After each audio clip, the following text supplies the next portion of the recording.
And we are live. Hey guys, what's up? Welcome back to my another special live class. So guys, তোমাদেরকে notify করা হয়েছে যে আজকে 8টা থেকে আমরা লাইভে যাব।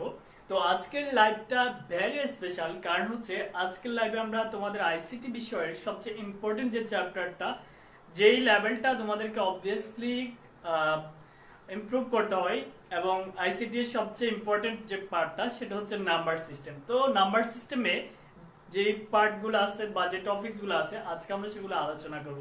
তো তোমরা আমাদের সাথে থাকবে, আর যারা ভিডিওটা দেখতেছো বা লাইভটা দেখতেছো তোমরা অবভিয়াসলি লাইভটা শেয়ার করবে। লাইভ শেয়ার করার মাধ্যমে তোমাদের ফ্রেন্ডরা জানতে পারবে যে আমরা ফ্রিতে 30 দিন ব্যাপী অনলাইন কোর্স করছি, যেটা সম্পূর্ণ ফ্রি থাকবে। এবং এই আইসিটি কোর্সে তোমাদের সাথে সাথে যারা জয়েন করবে তাদের জন্য সবচেয়ে বেশি সুবিধা হবে এই জায়গায় যে ঘরে বসে তারা অনলাইনে আইসিটি কোর্স কমপ্লিট করতে পারবে। এক্ষেত্রে কোনো টিচারের কাছে যাওয়া লাগবে না। আর এই টপিকসগুলা আমরা এমনভাবে আয়ত্ত করব, এখানে তোমরা মোটামুটি আয়ত্ত করতে পারবা। সো আমরা টপিকসে যাব। তো আজকে যে টপিকসটা আলোচনা করব সেই টপিকসটা হচ্ছে মূলত সংখ্যা পদ্ধতি নিয়ে। সংখ্যা পদ্ধতি এটা একটা চ্যাপ্টারের নাম, ইংলিশে নাম্বার সিস্টেম বলি, বাংলায় আমরা সংখ্যা পদ্ধতি বলে থাকি। আচ্ছা, সংখ্যা জিনিসটা কি? সংখ্যার কথা মনে আসলে আমাদের বেসিক্যালি মনে চলে আসে 0, 1, 2, 3, 4, 5, 6, 7, 8, 9, তাই তো? এই সংখ্যাগুলা যখন আসে তখন আমাদেরকে ডেফিনিশন জানতে হয় আসলে সংখ্যা পদ্ধতিটা কি জিনিস। তো সংখ্যা পদ্ধতির ডেফিনিশন যদি আমরা জানতে চাই তাহলে আমাদেরকে বলতে হবে যে কোনো সংখ্যা লিখে প্রকাশ করার যে পদ্ধতি সেটাকে আমরা সংখ্যা পদ্ধতি বলবো। তাহলে ইজিলি ডেফিনিশনটা আমাদের শিখে হয়ে গেল। কোন সংখ্যা লিখে প্রকাশ করার যে পদ্ধতি সেটাকে আমরা বলি সংখ্যা পদ্ধতি। এবার আসো সংখ্যা পদ্ধতির ক্লাসিফিকেশনটা আমরা পড়বো। সংখ্যা পদ্ধতিকে মূলত কয় ভাগে ভাগ করা যায়? There are two kinds of number system. One is positional, another is non-positional. দেখো একটা গল্প শুনো। একটা সময় ছিল মানুষ, এই যে আমরা এখন টাকা গুনে বা একক দশক শতক করে এভাবে অনেক টাকা পয়সা গুনতে পারি, কিন্তু একটা সময় ছিল মানুষ এই জিনিসগুলো জানতো না। তো তখনকার সময়ে মানুষ যে তাদের অর্থনৈতিক কার্যক্রম লেনদেন কিভাবে সম্পূর্ণ করত, তো তারা কি করত, যখন অর্থের প্রচলন আসে নাই তখনও মানুষের মধ্যে চিন্তা চেতনা ছিল যে আমরা বিনিময় প্রথা করি। বিনিময় প্রথা বলতে যেমন আমার কাছে 2টা মার্কার আছে, তোমার কাছে হয়তো হোয়াইট বোর্ড আছে, মার্কার নাই, তুমি আমার থেকে মার্কার নিলে আমাকে বোর্ড দিলা, এই যে একটা প্রসেসটা, তো এক্সচেঞ্জের যে প্রসেসটা এরকম করে করে তারা চলতো। এরপর একটা সময় আসছে তখন মানুষ পাথরের গায়ে দাগ দিয়ে দিয়ে বিভিন্ন কাটা দাগ দিয়ে লিখতো। আবার একটা সময় ছিল নুড়ি পাথর বিনিময় হতো। তো এরকম আস্তে আস্তে সময়ের আবর্তনে তো একটা সময় আমরা যে সংখ্যাগুলো এখন দেখতে পাই 0, 1, 2, 3, 4, 5, 6, 7, 8, 9 এই সংখ্যাগুলো চলে আসে। তো আমরা ডিটেলস ক্লাসে চলে যাই, সেখান থেকে আমরা ক্লিয়ার করব। মূলত যে নাম্বার সিস্টেমটা আমরা এখানে দেখতে পাচ্ছি, এই নাম্বার সিস্টেমকে দুই ভাগে ভাগ করা যায়। একটা হচ্ছে পজিশনাল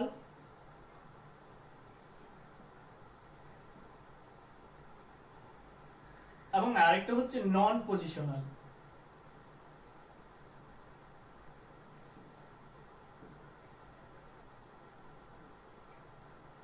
এবং তোমরা দেখতে পাচ্ছ পজিশনাল এবং নন পজিশনাল আমাদের লিখা হয়েছে। তো পজিশনাল সংখ্যা যেটা সেটাকে আবার 4 ভাগে ভাগ করা যায়।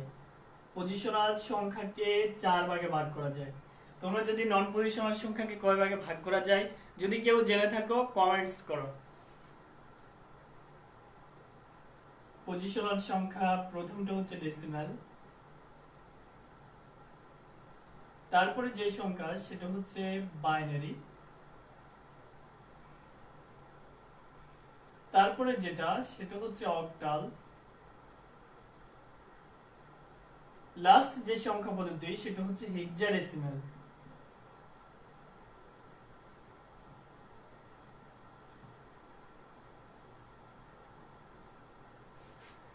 অবশ্যই দেখতে পাচ্ছ, না দেখলে কমেন্ট করবো। তো দেখো পজিশনাল সংখ্যাকে আমরা বলছিলাম 4 ভাগে ভাগ করা যায়। এখন পজিশনাল সংখ্যাগুলোকে যে 4 ভাগে ভাগ করা যায় আমরা এখানে লিখে রাখছি decimal, binary, octal, hexadecimal. What is the decimal? আমরা ডেসিমাল কোন সংখ্যাগুলোকে বলবো? ডেসিমাল বা দশমিক সংখ্যা 10 ভিত্তিক সংখ্যা পদ্ধতিকে বোঝায়। এখন কোশ্চেন থাকতে পারে, ভাইয়া দশ ভিত্তিক সংখ্যা কোনগুলা? 0 থেকে 9 পর্যন্ত যেই 10টা সংখ্যা, এই 10টা সংখ্যাকে ডেসিমেল বা 10 ভিত্তিক সংখ্যা পদ্ধতি বলা হয়। যেই সংখ্যা পদ্ধতিতে যতগুলা অঙ্ক থাকে তাকে তত ভিত্তিক সংখ্যা পদ্ধতি বলা হয়। এখন আসো আমরা এখানে লিখতে পারি 0 থেকে 9। আর পাশাপাশি আরেকটা জিনিস খেয়াল রাখবা, যে সংখ্যা পদ্ধতিতে যতগুলো অঙ্ক থাকে তার বেস তত। তো আমরা বেসটা লিখবো 0 থেকে 9 পর্যন্ত 10টা, 9টা না কিন্তু 10টা। তারপরে দেখো বাইনারি। এখন বাইনারি কোনগুলো হবে? আমরা এই বাইনারি শব্দটা যখন মনে আসে তখন আমাদের বেশ কিছু জিনিস পাশাপাশি চলে আসে। যে বাইনারি শব্দটা মূলত আসছে বায়োনমিক্যাল বা দ্বিমিতিক একটা সংখ্যা থেকে। দ্বিমিতিক মানে হচ্ছে দ্বি, দুই, আর মিতি মানে পরিমাণ। যেই সংখ্যা পদ্ধতিতে অঙ্কের পরিমাণ দুটা থাকে সেটাকে আমরা দ্বিমিতিক বা বাইনারি বা বায়োনমিক্যাল সংখ্যা পদ্ধতি বলে থাকি। সো তোমরা দেখতে পাচ্ছ এখানে আমরা বাইনারি লিখছি, তাহলে সেই দুইটা সংখ্যা কি হবে? দেখো তোমার মাথার উপর কিন্তু ফ্যান ঘুরতেছে, লাইট জ্বলতেছে, ইলেকট্রিক্যাল বিভিন্ন জিনিসের প্রয়োগ তোমার আশেপাশে হচ্ছে। তো এখন একটা জিনিস খেয়াল করো যে এখানে লাইট জ্বলার জন্য, ফ্যান চলার জন্য পুরো বোর্ডটা দেওয়া আছে, কিন্তু ওই সার্কিটের মধ্যে একটা সুইচে দুটো অপশন দেওয়া, অন এবং অফ। যদি এই অপশনগুলো না থাকতো, আমরা যদি আমাদের ইলেকট্রনিক সার্কিট তৈরির ক্ষেত্রে আমরা যদি অক্টাল পদ্ধতিতে করতাম, তাহলে একটা লাইট অন করার জন্য, আমাদের ফ্যান অন করার জন্য বা অফ করার জন্য আমাকে অক্টাল পদ্ধতি করলে 8টা অপশন থাকতো সেখানে। এক্ষেত্রে 4টা থাকতো অন, 4টা অফ।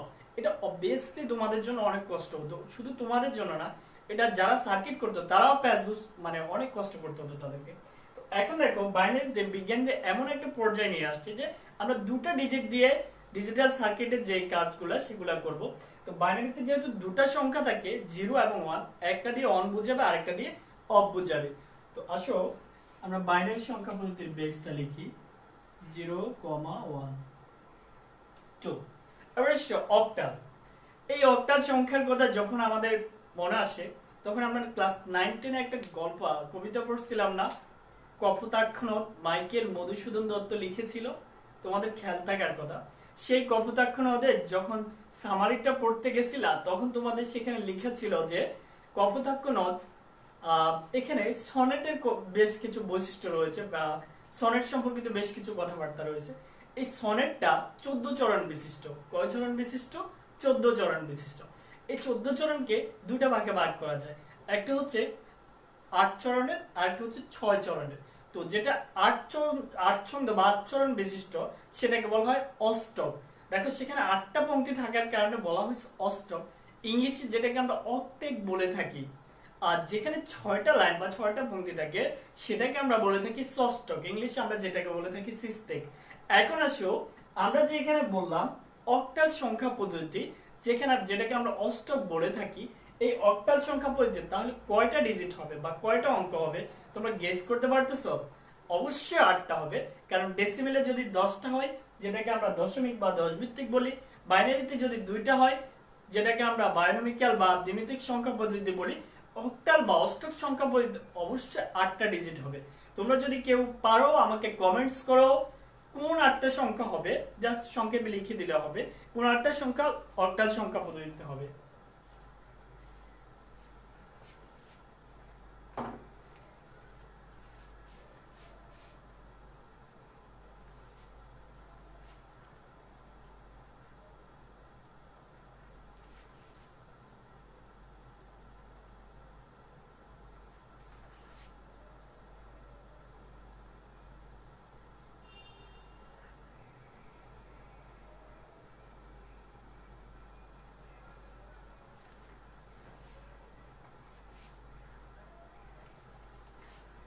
কি মনে আসছে না, তাই তো? আবার অনেকে লিখে ফেলছে 1 থেকে 7 পর্যন্ত। আসলে ভাইয়া 1 থেকে 7 পর্যন্ত যে সংখ্যাগুলো সেখানে কিন্তু 7টা ডিজিট। তো 8টা হতে হলে আমাদেরকে লিখতে হবে 0 থেকে 7 পর্যন্ত। 0, 1, 2, 3, 4, 5, 6, 7। মনে রাখবা এখানে কিন্তু 8 নাই। যদি 8 থাকতো তাহলে 9টা হয়ে যেত আমাদের। সো তোমরা এই জিনিসটা অনেকেই ভুল করে যে 0 থেকে 8 দিয়ে দেয়, 0 সহ কিন্তু 8টা, তাহলে বেস হবে 8। এবার আসিও মোস্ট ইম্পর্টেন্ট হেক্সাডেসিমেল। হেক্সাডেসিমেল সংখ্যাটা আসলে এই সংখ্যা পদ্ধতিটা আজান হচ্ছে। সো আচ্ছা, হেক্সাডেসিমাল সংখ্যা পদ্ধতি যেটা, তো এখানে এই সংখ্যা পদ্ধতিতে 16টা ডিজিট থাকে। কতটা ডিজিট থাকবে?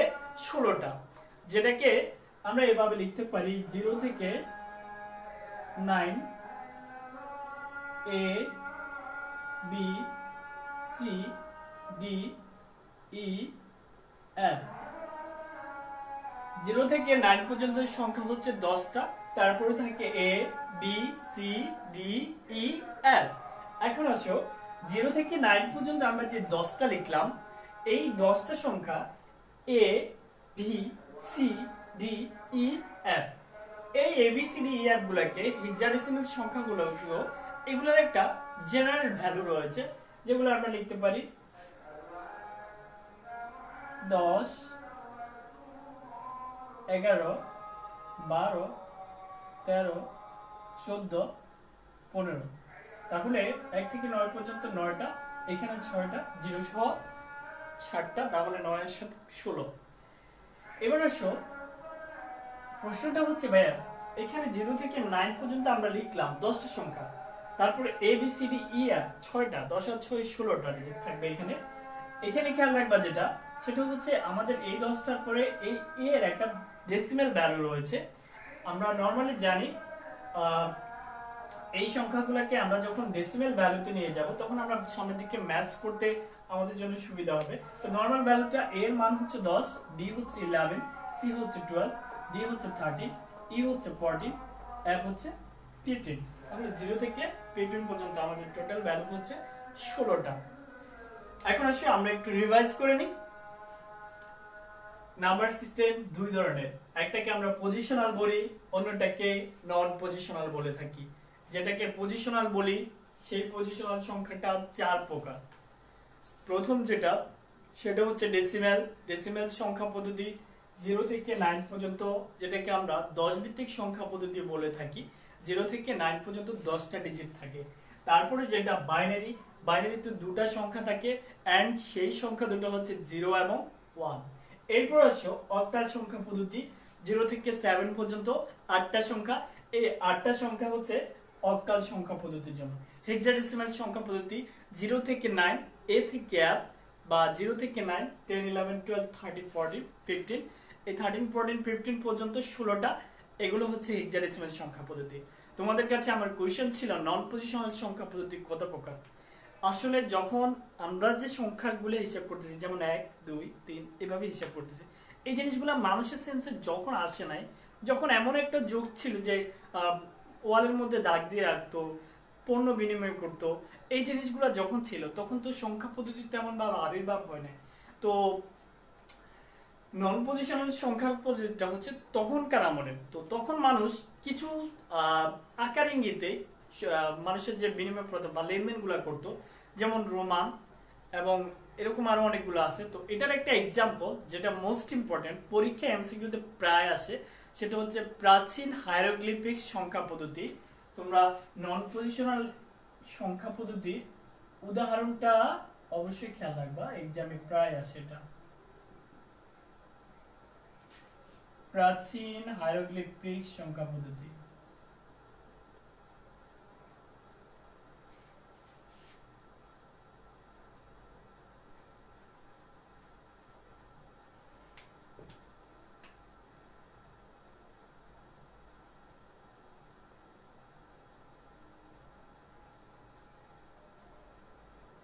প্রাচীন হায়ারোগ্লিফিক সংখ্যা পদ্ধতি, এটা হচ্ছে নন পজিশনাল সংখ্যা পদ্ধতির উদাহরণ। তো এই কোশ্চেনটা তোমরা তোমাদের যাদের প্রকৌশলী মুজিবুর রহমান আপডেট বইটা আছে, সেই বইটাতে নিচে দেখবো 204 পেজের নিচে এটা দেওয়া আছে, আন্ডারলাইন করে রাখবা। এখন আসি আমাদের নাম্বার সিস্টেমের পজিশনাল নন পজিশনাল, আমরা দুটো জিনিসই ক্লিয়ার করতে পারছি। এবার আমরা যদি কারো বুঝতে প্রবলেম থাকে অবশ্যই কমেন্টস করবো, আমি কমেন্টসে রিপ্লাই দেবো। এবার আমরা পরের টপিকসে যাব। তো পরের টপিকসটা আমরা কি নিয়ে আলোচনা করবো, দেখো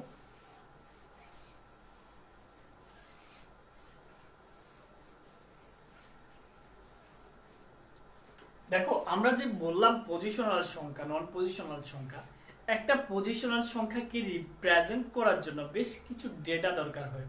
এখন এই ডেটাগুলা কি? তো একটা পজিশনের সংখ্যা আমাদেরকে যখন রিপ্রেজেন্ট করতে দিবে, উপস্থাপন করতে দিবে, সেজন্য কি কি দরকার হবে আমরা একটু লিখি। পজিশনাল সংখ্যা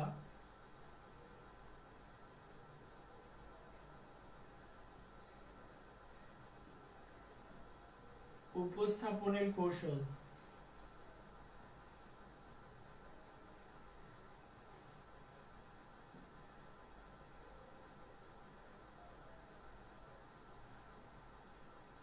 মূলত একটা পজিশনাল সংখ্যা উপস্থাপন করতে আমাদেরকে তিনটা ডেটা লাগবে। ফার্স্ট অফ অল জানতে হবে ওই পজিশনাল সংখ্যা, এবং দ্বিতীয়ত যেটা জানতে হবে সেটা হচ্ছে সংখ্যার বেস।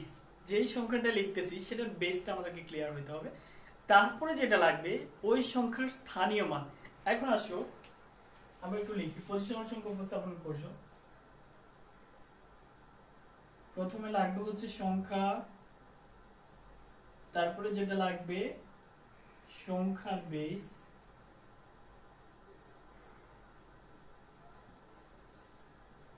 এন্ড ফাইনালি যেটা লাগবে আমাদের সেটা হচ্ছে সংখ্যার স্থানীয় মান।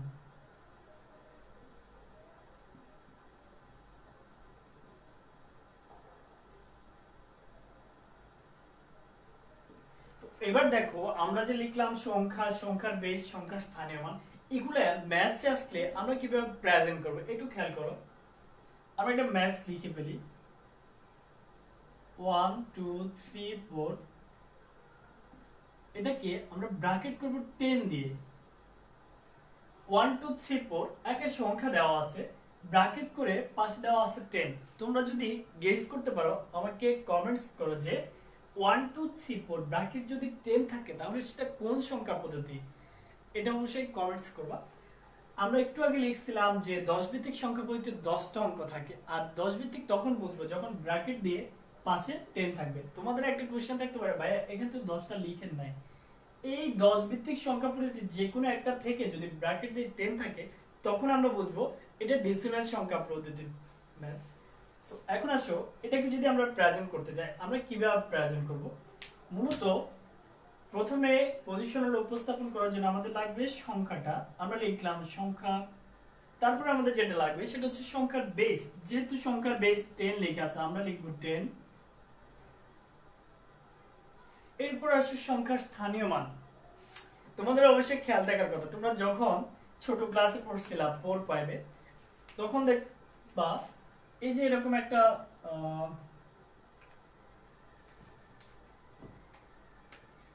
এরকম করে এরকম দাগ দিয়ে দিয়ে একক, দশক, শতক এই জিনিসগুলো পড়ছিলা তোমাদের ছোট ভাই বোনেরা এখন পড়ে। তো এখন এটা বাচ্চাদের লেভেলে চলে যায়, তো আমরা এটাকে একটু আপডেট ভার্সনে নিয়ে আসি। সেটা হচ্ছে 1 2 3 4, এটাকে যখন আমরা দেখব একটা ইন্টিজার সংখ্যা, আমি ইন্টিজার ফ্র্যাকশন নিয়ে একটু পরে কথা বলছি, এটা একটা পূর্ণ সংখ্যা ধরে নাও, কেন পূর্ণ সংখ্যা আমি একটু পরে আলোচনা করছি। তো যখন দেখব পূর্ণ সংখ্যা, এখন সেই পূর্ণ সংখ্যার ক্ষেত্রে আমরা পিছন দিক থেকে সাজাবো। কোন দিক থেকে সাজাবো? পেছন দিক থেকে। তাহলে 4 যেখানে সেটার নাম হবে 0, 0 থেকে সাজাতে হবে, তারপরটা 1, তারপরটা 2, তারপরটা 3, এভাবে 0 1 2 3 করে সাজাবো।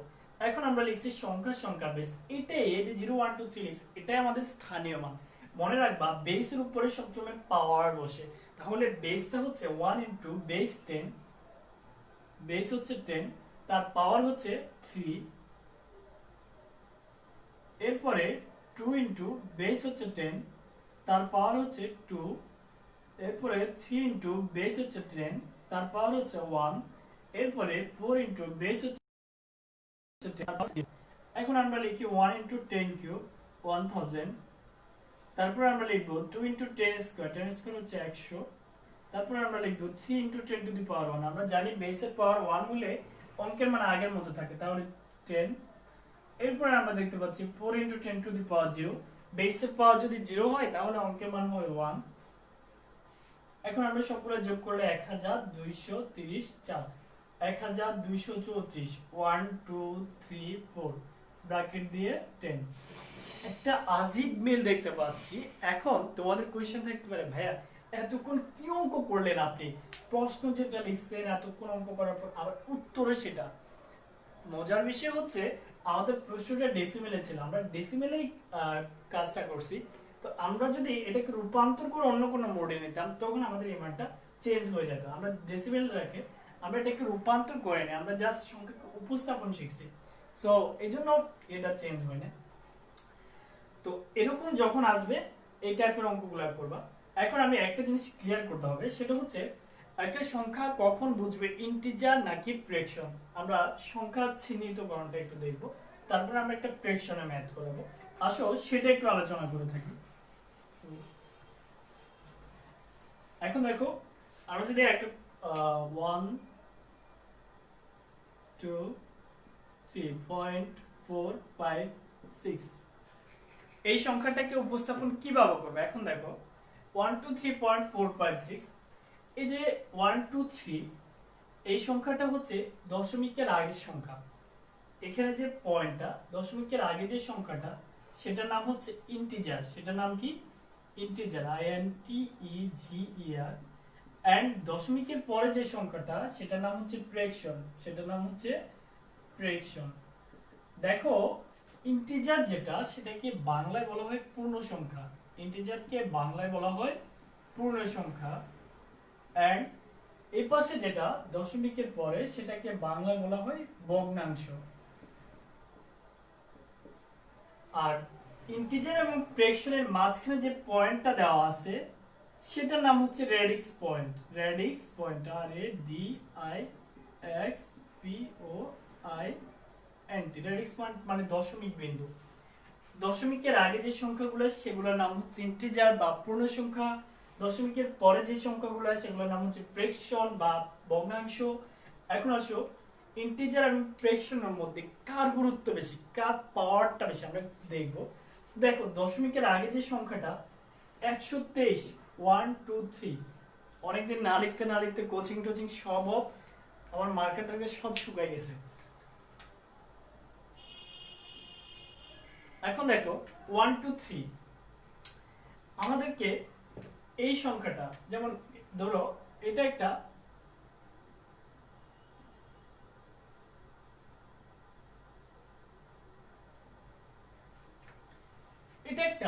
ইটের টুকরা, এটা একটা পুরো ইট ধরো। তো এটা যদি পুরো ইট হয় আর এই দুটা একটা ইটকে ভেঙে দুই ভাগ করা। এখন আসো এই পুরো ইটটার পাওয়ার বেশি, এই পুরো ইটটা দিয়ে তুমি বেশি কাজ করতে পারবা না এগুলো আলাদা আলাদা এগুলো দিয়ে বেশি কাজ করতে পারবা? অবশ্যই পুরো ইটটা দিয়ে। তাহলে যেটা পরিপূর্ণভাবে কাজ করতে পারে সেটার পাওয়ার বেশি, আর যেটার পাওয়ার বেশি আমরা সেটাকে বলে থাকি MSB, সেটাকে বলবো হচ্ছে MSB। MSB means most significant bit, most significant bit বলতে সর্বোচ্চ গুরুত্বের অঙ্ককে বোঝাবে। এন্ড যেটার গুরুত্ব কম এবং যেটার গুরুত্ব হচ্ছে এই যে ভাঙা ভাঙা যেগুলা 0.456 সেটাকে আমরা বলে থাকি LSB। LSB means least significant bit, least significant bit হচ্ছে সর্বনিম্ন গুরুত্বের অঙ্ক। এই পাশে হচ্ছে সর্বোচ্চ গুরুত্বের অঙ্ক, এই পাশে হচ্ছে সর্বনিম্ন গুরুত্বের অঙ্ক। প্রশ্নটা হচ্ছে আমরা এটাকে কেন সর্বনিম্ন গুরুত্বের অঙ্ক বলবো। দেখো 0.456, 0.456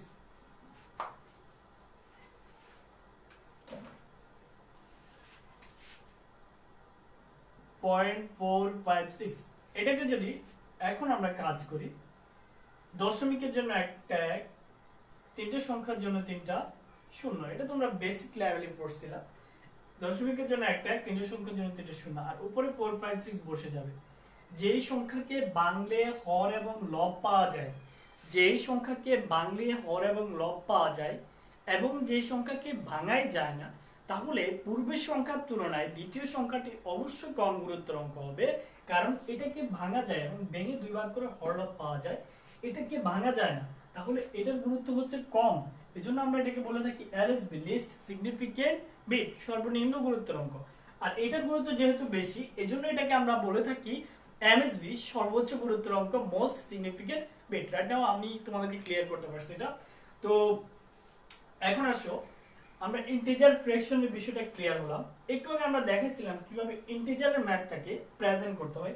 এবার তোমাদেরকে দেখাবো আজকের লাস্ট পার্টটা, প্রেক্ষণের ম্যাথটাকে কিভাবে আমরা প্রেজেন্ট করব। তো আমরা একটা প্রেক্ষণের ম্যাথ লিখি, যেমন 0.1011, এটা আমরা এখানে বাইনারি দিয়ে দিই। এই অঙ্কটাকে আমরা কিভাবে প্রেজেন্ট করব, দেখো এটা যেহেতু বাইনারি দেওয়া আছে, আমরা এটাকে প্রেজেন্ট করার জন্য প্রথমত আমরা জানি পজিশনাল সংখ্যা উপস্থাপনের জন্য তিনটা ডেটা দরকার হয়। প্রথমত সংখ্যা, আমরা এই সংখ্যাটা বসাবো। তারপরে জানি সংখ্যার বেস, এখান থেকে 2 বসাবো। সংখ্যার স্থানীয় মান, এই জায়গায় একটা ঝামেলা আছে। ঝামেলাটা হচ্ছে যখন পজিশনাল সংখ্যাটা ছিল আমরা পেছন থেকে 0 1 2 3 4 বসা দিছি, কিন্তু যখন নন পজিশনাল সংখ্যা যখন প্রেক্ষণের সংখ্যা থাকে ইন্টিজারের সময় আমরা পেছন থেকে বসাইছি। প্রেক্ষণের সময় এই যে বাম পাশ থেকে সামনে থেকে লিখতে হবে ইনভার্স 1, ইনভার্স 2, ইনভার্স 3, ইনভার্স 4। কেন এরকম করে লিখছি, যেহেতু দশমিক সংখ্যাকে ভেঙে 2 ভাগ করা যায়, হর এবং লব করা যায়। তোমরা 19 সূচকের অঙ্ক করছিলে তাই না? এই সূচকের অঙ্কে যখন তোমরা লিখছিলা a inverse 1 equal 1/a, a inverse 2 equal 1/a square. দেখো বিয়োগের জন্য ভাগ, গুণের জন্য যোগ, এরকম কাজগুলো করছিলাম। বিয়োগের জন্য a inverse 1 1/a, a inverse 2 1/a square. এটাকে আমি আরেকটু ক্লিয়ার করব। তাহলে আমরা একটু সাজাই, 1 ইনটু সংখ্যার বেস 2, সংখ্যার স্থানীয় মান ইনভার্স 1 প্লাস 0 ইনটু সংখ্যার বেস 2, স্থানীয় মান ইনভার্স 2, 1 ইনটু সংখ্যার বেস 2, স্থানীয় মান ইনভার্স 3। সেম ভাবে চলে যাবে শেষটায় 1 ইনটু সংখ্যার বেস 2, স্থানীয় মান ইনভার্স 4, 1 ইনটু 2 ইনভার্স 1। এখন এটাকে কিভাবে সাজাবো, তোমরা যারা বেসিক দুর্বল তারা একটু খেয়াল করবা। দেখো এই যে 2 ইনভার্স 1, আমি যদি 2 ইনভার্স 1 কে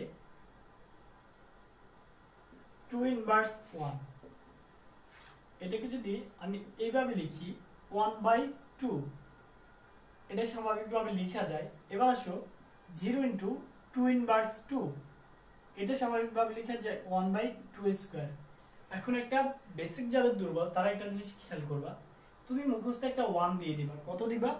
1। দেখো 1 দিয়ে এটাকে মুছে নিচে দিয়ে দেবে। 0 ইনটু 2 ইনভার্স 2, মুখস্থ উপরে 1 দিলা আর এটাকে নিচে লিখে দিলা। তাহলে সেম ভাবে পরেরটা কি হবে, 1 ইনটু 2 ইনভার্স 3 না, উপরে মুখস্থ 1 দিয়ে দিবা আর এটাকে মুছে নিচে দিয়ে দিবা। আবার পরীক্ষার খাতায় এটা মুছবা না, কিন্তু আমি তোমার বোঝানোর জন্য বলছি। বেসিক লেভেলে হচ্ছে আমাদের যে ইনভার্স 1 বা a ইনভার্স 3 হলে আমরা উপরে 1 দিব আর এটাকে মুছে এখানে দিয়ে দেব a কিউব, এরকম করব। তো জাস্ট বোঝানোর জন্য এগুলো করা। 1 into 2 inverse 3, 1 into 1/2 cube. Same ভাবে 1 ইনটু 1/2 টু দি পাওয়ার 4, এটাকে মুছে দিলে 2 টু দি পাওয়ার 4 নিচে, তাহলে উপরে 1 হবে আর নিচে 2 টু দি পাওয়ার 4 এভাবে করে হবে। এখন দেখো 1 ইনটু 1/, উপরে উপরে গুণ হলে হাফ প্লাস 0 দিয়ে কোনো কিছুকে গুণ করলে রেজাল্ট 0 হয়ে যায়, প্লাস 1/2 কিউব হচ্ছে 8 প্লাস 1/2 টু দি পাওয়ার 4 হচ্ছে 16। এখন এটাকে আমরা কাজ করব। তুমি ইচ্ছে করলে ক্যালকুলেটর দিয়েও করতে পারো, ক্যালকুলেটর ছাড়াও করতে পারো। তো 1/2 আমরা যদি কাজ করি তাহলে আসে 0.5। এবার করে করে আমরা যোগ করে নেব।